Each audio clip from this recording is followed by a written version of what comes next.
Hey y'all, IrixGuy here, back again with the Phantom 3 Professional. So this is the Phantom 3 with the 4K camera. The Phantom 3 Advanced only has a 1080p HD camera.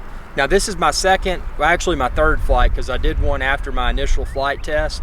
If you haven't seen that, check it out. I've got in-app view and a lot of things, but I wanted to do another flight without my app recording going on.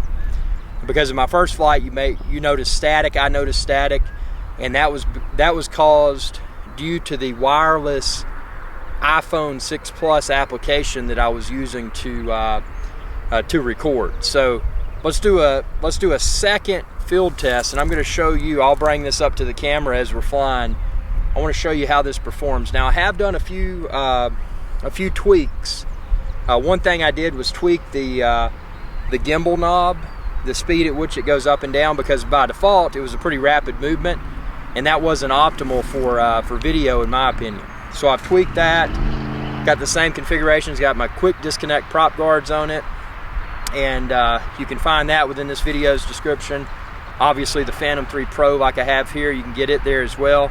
The short cable that I have on my Phantom 3 controller, it's all there. The case, waterproof and ruggedized. If you can't find it, shoot me a message, because that's what I'm here for. I'm having a good time, and I'm sharing my tools with you in the form of, here's a link where you can find it all. So without further ado, let's get airborne. I'm going to do the whole process. So I've got everything on here. I'm going to turn on my controller first.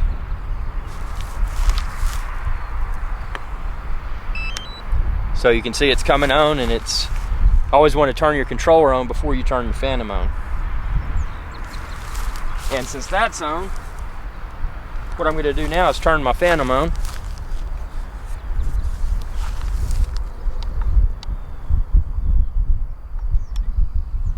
Much better than yesterday. I know yesterday I was so excited to be out in the field with it, I kind of stuttered when I was turning it on. So I wanted to get that clear, that everything is great. And I'm going to put this case out here. This waterproof and ruggedized case, I'm going to take off and land on it.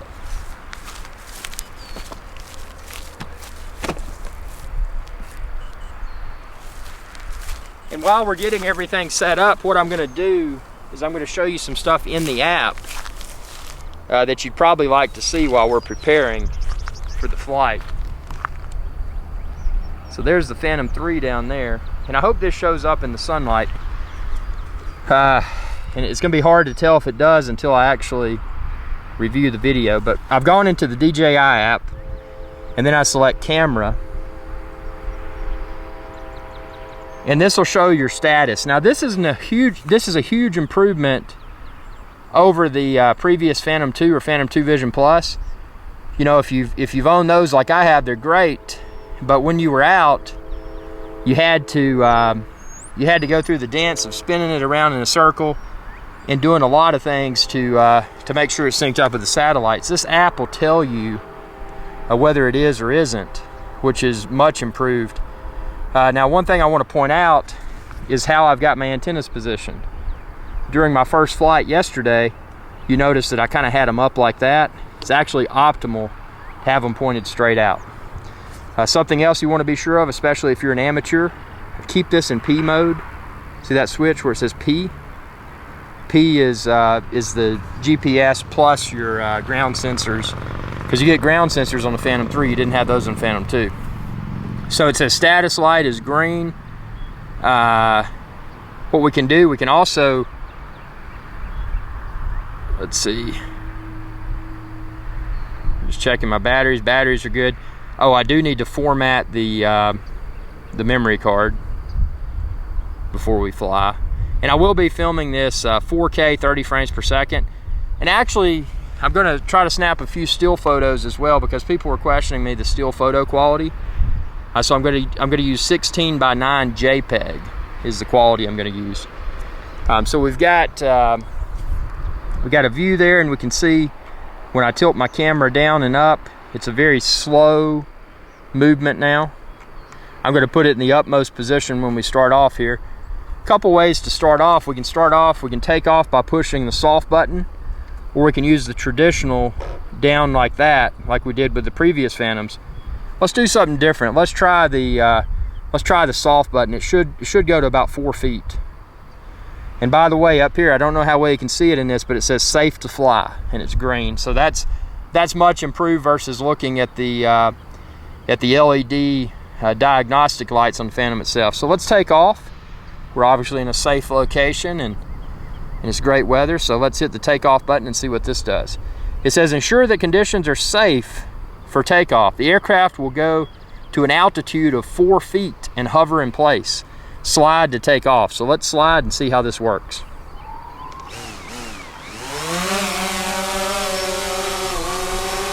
So it's hovering right there, and you can see, and I have adjusted from meters to feet, so it's at 3.9 feet. It's set around 4 feet, so that's dead on. Check out my separate how-to. Check the link within this video's description. I'll show you how to change from meters to feet if you like imperial versus metric. So let's go ahead and fly here. I'm going to shoot a couple still photos before I start the video, because some fans were asking me for stills. So what I'm going to do to shoot a still photo, I'm going to face it towards me. You can see me here. It's actually facing into the sunlight. I'm going to flip in the app from video over to camera. Now there's a couple of ways you can snap a photo. You can snap a photo using the soft button, or you can snap the photo using the hard shutter button. So let's try each method. So I just snapped one using hard button. Now I'm going to snap one using, or actually, you know what? I spoke incorrectly there. This button right here is only for initiating video recording, because it flipped me back to video. So, okay. So this button over here, this one is the one for photos. So let's snap another photo. And then I'm going to snap another one using the soft button in the app. Now let's go a little bit higher and get a photo from way up. Because that was the sun's behind me. So that's not really a fair test of the camera. Let's hover over here towards some construction equipment and get a picture of a construction site. So this right here ought to be a good aerial test. I'm going to show you what I'm about to snap right now if it shows up. I'm going to snap just a big field. I did one with the hard button, one with the soft button. These are JPEGs, and I am doing 16 by 9. So now let's initiate recording. So to initiate recording, there's a couple ways we can do it. We can flip this over to video camera versus camera, or we can just push this button like I did previously, the little button with the red center. So now you see when I push the red button on the controller, this automatically switched over to video camera, and it shows status recording. There's the red circle and then the clock counting up. So now we're recording 4K video. So what I'm going to do is fly around.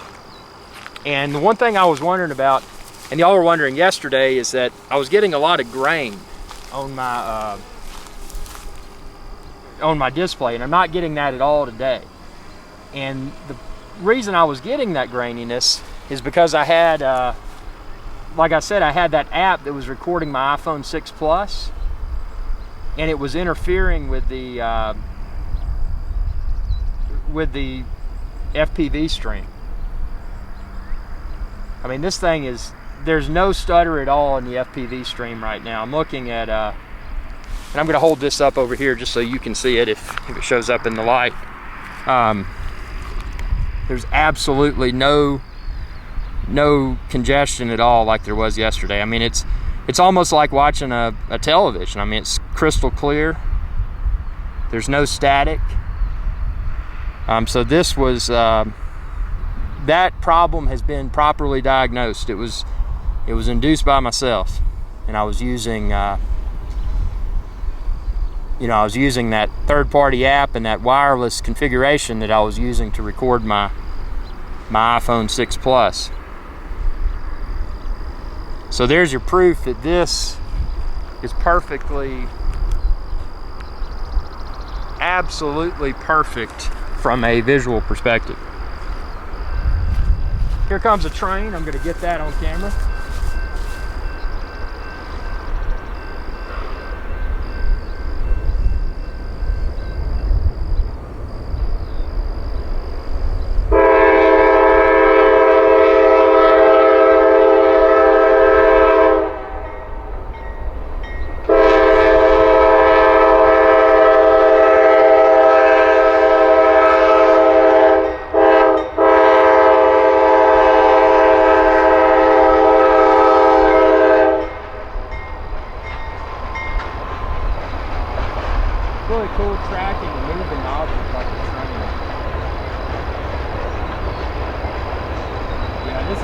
silky smooth, this video.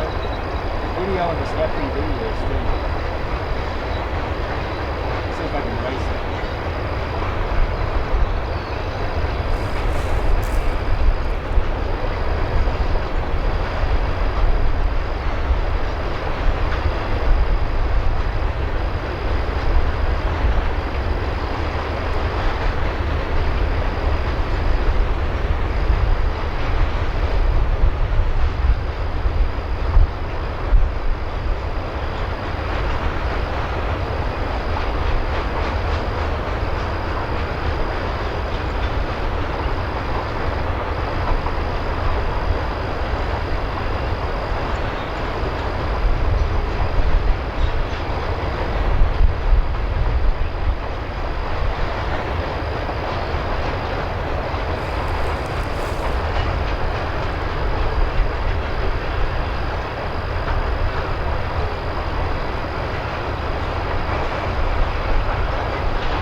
And one of the cool features on this is being able to see the map and see where, you know, your flight path, where you've been, and, you know, and how to get back. You can visually, it's easy to see your where you need to fly to get back to your takeoff point.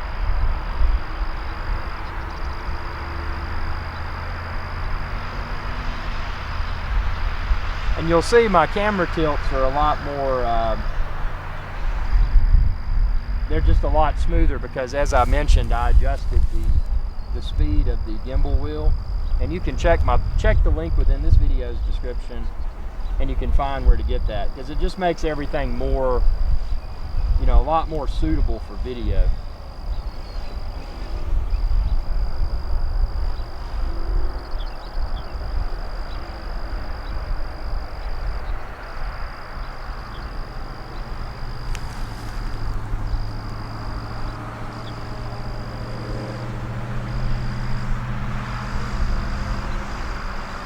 And you'll notice, and a lot of you pointed out yesterday or today when the video made it up, that there was a lot of that there were times where my video wasn't horizontal with the horizon. I fixed that as well. I had to auto calibrate the gimbal, and that was something I had failed to do before my first flight yesterday. So all of that's perfected now.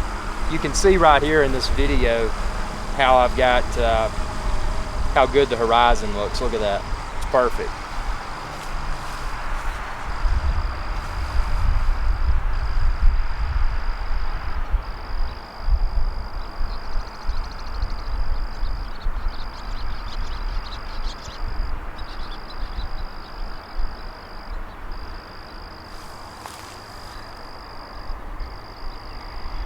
Yeah, that panning down just looks really good. Just perfectly slow.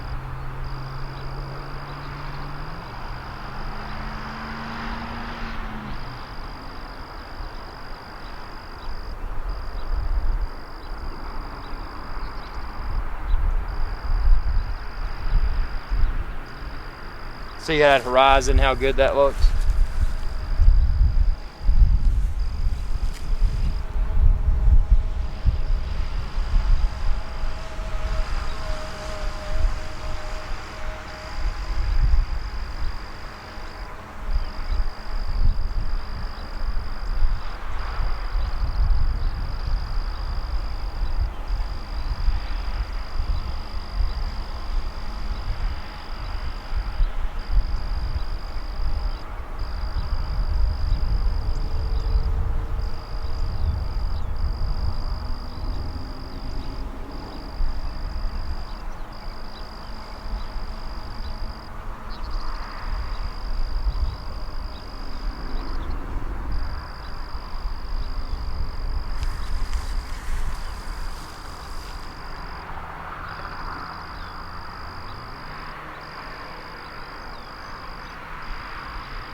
Something else that's cool about this too is that you can set an altitude ceiling so that it'll remind you if you're exceeding specified altitude. That's just another awesome safety feature.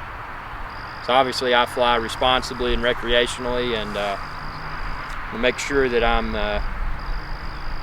adhering to those guidelines, which is great. But yeah, the video of this, and I'm going to do a really slow, using my gimbal knob right now, I'm doing a really slow pan down as I fly. It's just a really cool effect. I'm going to pause. I'm going to see if I can snap a photo while the video continues to record. Let's see if that works. And you know what it does? The video's still recording. If this worked, I should have a photo of from pretty high up. I'm going to go over myself now, and then I'm going to snap another still photo. So if that works, that's a really cool feature, because it's in the past, being able to pause continuous video to snap a photo has not been an option. I'm going to get one from really high up here. You can see the construction equipment over there that I've got, and then my truck. And then you can see me right there with my bright yellow waterproof and ruggedized case. So I snapped one photo, and now I'm going to bring it down to lower altitude. I'm going to snap a few more photos. Oh, low power warning. You can specify the threshold. I set it for 30%. So it is alerting. And I don't know how well you can see that in the app, but it says low power warning at the top in red. So it's obvious that that your power is low. Let's get a good aerial shot here before we bring her down. I set it to 30%, which is somewhat conservative. And we're going to see how precise the landing is. With this ground sensors, it's a lot more precise than the Phantom 2 or the Phantom 2 Vision Plus. So I'm going to sit it down in this box on my waterproof and ruggedized case.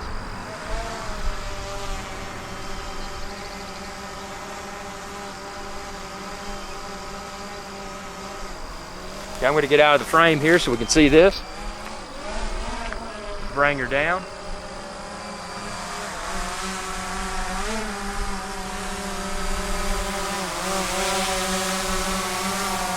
And this is good too, especially if you're using like a boat or something to land, and you may have a pretty tight landing spot.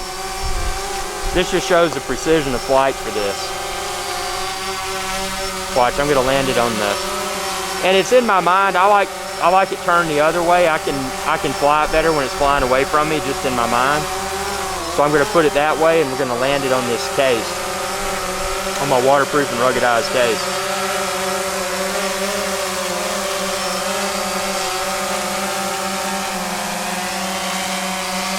Those ground sensors on the bottom of the Phantom 3 really make it a lot easier. I mean, this is still a small area, so don't laugh at me.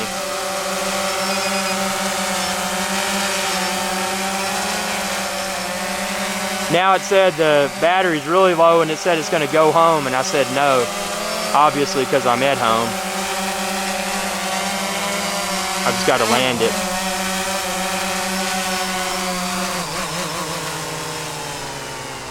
And always kind of push your stick down slowly on the left, and then all the way down to cut it off, because if you try to kill your motors, and I'm going to stop the recording, so to stop the recording I can use this hard button, which I just did, or I could have used the soft button.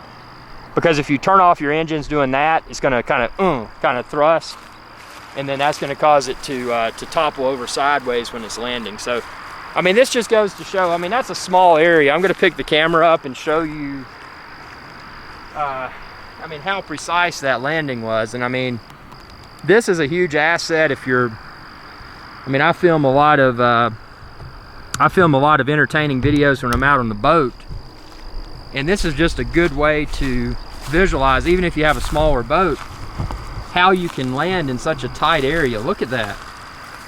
I mean, that was a precision landing. So from a flight dynamics perspective, with the Phantom 3, you're getting the ground sensors like I had mentioned, which I'll show you those. Those are the ground sensors right there. You're getting the ground sensors, and you're also getting not only GPS, but GLONASS, which GLONASS is, it's Russian, it's kind of the Russian equivalent of GPS. So you're getting your GLONASS, and you're getting your traditional GPS. So again, none of this is doctored up. This is what it is. If you're on the fence, if you're an early drone adopter, I encourage you to look back through my videos on IrixGuy's Adventure channel, youtube.com/IrixGuy, because I've got a ton of them, and I started with the Phantom 1, so you can see my Phantom 1 all the way up to Phantom 3 Pro. I had Phantom 1, Phantom 2, Phantom 2 Vision Plus, and now the Phantom 3, and I can personally tell you without hesitation that the Phantom 3 Pro right here is absolutely the best drone in the market today. So if you're looking for a drone, my best recommendation is to get the Phantom 3, and check the link within this video's description, because I have the Phantom 3 Pro that I have here, which is 4K, the Phantom 3 Advanced, which is 1080p 60, and then I've also got the older drones on there. Nothing wrong with the Phantom 2. Phantom 2 is great. Phantom 2 Vision Plus is great, but obviously these are the latest tech, and you can get the case, the quick disconnect prop guards, which I strongly recommend to save from having to buy replacement props as frequently, and also the short, you saw my controller here, how I had the short lightning cable on there for my iPhone. You can see how neat it is. It's just, well, let me pick this up. That's not really a good view for you. You can see it's just conveniently connected there. It's long enough to go to the iPhone 6 Plus, and that's it. No cord, like you get factory cord wrapped around that thing or anything. It looks really nice and clean. That's what I'm all about, presentation. So thanks for watching, and be sure to subscribe if you haven't already, youtube.com/IrixGuy, and check out my newsletter too. You can sign up on IrixGuy.com, and I'll post some really cool stuff for my fans on there. So I appreciate your viewership, and stay tuned for more Phantom 3 videos. This is just the tip of the iceberg. Thanks for watching, and y'all have a good day.